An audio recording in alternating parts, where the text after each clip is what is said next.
Welcome to the Slop Farm. Enjoy the video. In this video, I will show how to make chicken and dumplings using canned biscuits. Full guide.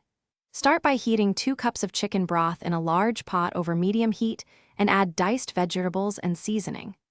Stir gently and simmer vegetables until tender, about 10 to 12 minutes.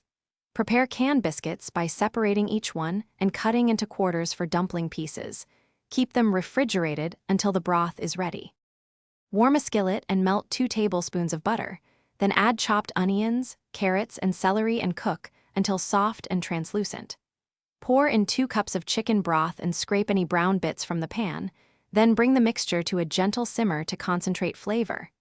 Taste and adjust seasoning with salt, pepper, and 1 teaspoon of poultry seasoning.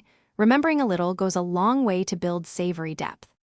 If you're enjoying this guide, please subscribe and like. It really helps keep new recipes coming and supports the channel. Quick recommendation. The Echo Dot smart speaker is great for setting timers or playing music while you cook, and it can bring your kitchen to life with hands-free convenience.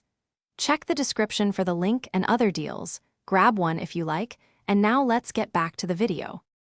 Tear each canned biscuit into quarters and add them carefully into the simmering broth so dumplings float and cook evenly without clumping. Cover the pot and let the dumplings steam for 12 to 15 minutes, checking once to ensure they are set and cooked through at the center.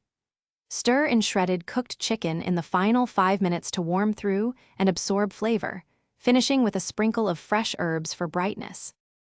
Thanks for watching. Consider subscribing if we helped you today.